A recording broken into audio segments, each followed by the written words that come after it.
Oke, selamat pagi untuk semua. Baik, terima kasih atas kesempatan diberikan kepada kami kelompok 3. Di sini kami akan mempresentasikan hasil diskusi kami mengenai prinsip kontinu dan contoh implementasinya dalam pembelajaran.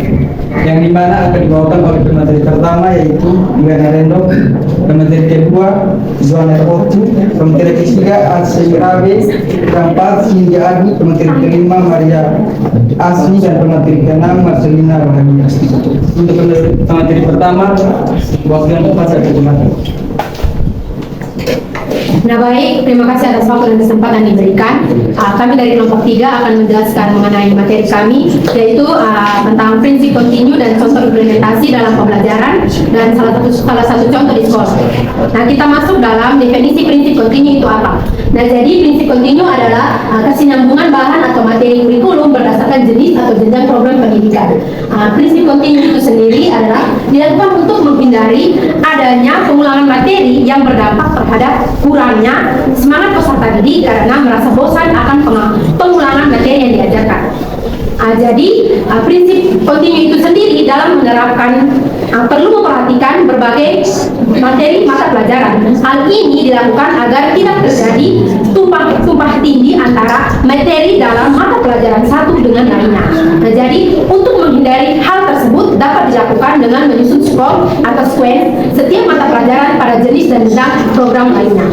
Nah, jadi skor yaitu ruang lingkup dan sequence tersendiri adalah urutan atau sistematika. Selanjutnya saya berikan ke pemateri berikut. Oke baik, selanjutnya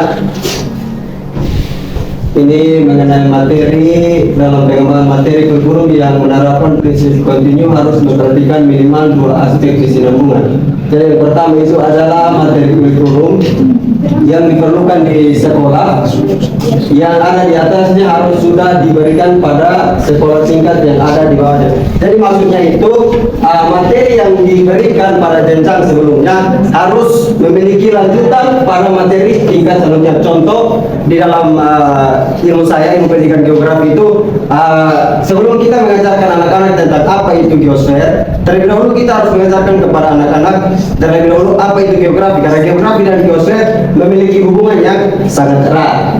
Kemudian materi yang sudah diajarkan atau diberikan pada sekolah tingkatan yang di bawahnya tidak diberikan lagi pada sekolah tingkatan yang ada di atasnya.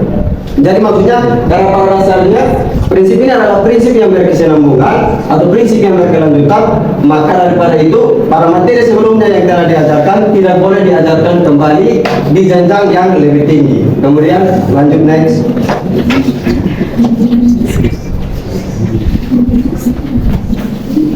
Jadi baik, saya akan melanjutkan presentasi kami.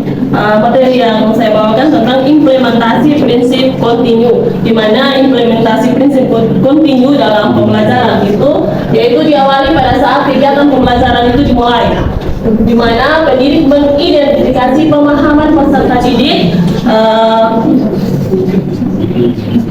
terhadap materi yang akan dipelajari dengan pertanyaan pemantik. Jadi pada saat kita memulai pelajaran, kita bisa bertanya kepada murid, misalnya buah apa yang kalian suka, atau ada hewan apa di rumah kalian, misalnya seperti itu.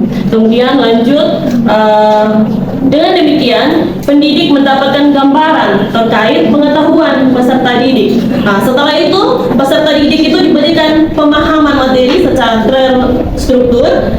Jika hasil identifikasi menunjukkan hasil kurangnya pengetahuan peserta didik terhadap materi yang akan dipelajari. Baik, saya akan melanjutkan mengenai implementasi prinsip kontinu juga. Nah, berdasarkan pemateri sebelumnya yang sudah menjelaskan bahwa prinsip kontinu itu dilakukan pada saat pembelajaran dimulai.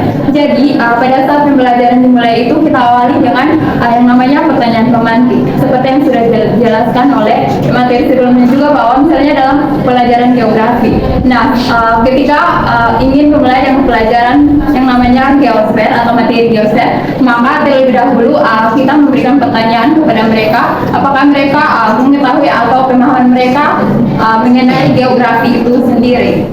Kemudian setelah itu di sini kita pada bagian akhir kegiatan itu pendidik memberikan tugas kepada pendidik, membuka ruang diskusi dengan bertanya atau mempersilahkan peserta didik untuk bertanya dengan tujuan untuk mengetahui sejauh mana pemahaman mereka terhadap materi yang dipaparkan. Nah, berdasarkan pertanyaan pemantik tersebut, kita akan mengetahui jawaban, kemudian kita akan mengetahui pemahaman mereka pada saat itu. Jika jawaban mereka itu mungkin mereka belum mengetahui seperti yang tadi geografi, pengertian dari geografi itu sendiri, maka sudah tentu materi pada saat itu mereka belum pahami, atau pada saat itu kita sudah bisa tahu sejauh mana pemahaman mereka tentang pembelajaran saat itu. Oleh karena itu, kita memberikan materi atau kita menjelaskan sedikit terkait pertanyaan pemantik tersebut. Kemudian setelah itu kita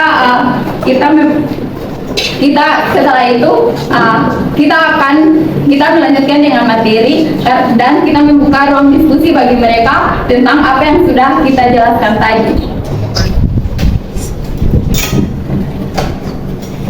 Baik teman-teman, kita akan lanjut dengan rumusan prinsip relevansi kurikulum di sekolah. Kita ketahui bersama bahwa kurikulum dan prinsip itu sangatlah erat hubungannya atau tidak terpisahkan.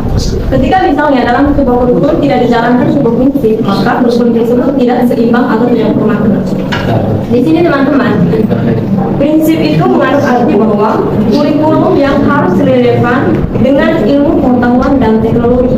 Sehingga di sini peserta didik itu memiliki pengetahuan yang sesuai dengan perkembangan zaman, relevan dengan kebutuhan dan karakteristik siswa. Artinya suatu kurikulum itu harus sesuai dengan potensi siswa dan mental, emosional, juga fisik yang dimiliki oleh siswa. Jadi, apabila prinsip ini tidak dijalankan dalam sebuah kurikulum, maka potensi yang berkembang pada peserta didik tidak dinyatakan sebagai potensi yang dibutuhkan saat melaksanakan pembelajaran di kelas. Baik, yang terakhir itu yaitu contoh rumusan prinsip relevansi pada satu sekolah. Di sini kami mengambil contoh prinsip relevansi di PTD SD Impres Oipura 1 Kupang, yang dimana kepala sekolah dan para guru mengikuti pelatihan atau bimbingan terkait dengan teknologi implementasi kurikulum Merdeka. Tujuan dari mengikuti pelatihan atau bimbingan tentang implementasi kurikulum agar para kepala sekolah dan guru memiliki kematangan dalam pengetahuan terkait tentang implementasi kurikulum, sehingga pada saat pembelajaran pengetahuan yang mereka dapat pada saat mengikuti pelatihan akan diimplementasikan pada saat pembelajaran. Misalnya saat ini itu peserta didik dituntut untuk memiliki kemampuan kreativitas dan inovatif dalam pembelajaran. Sekian dan terima kasih. Terima kasih atas perhatian yang diberikan kepada kami dan terima kasih.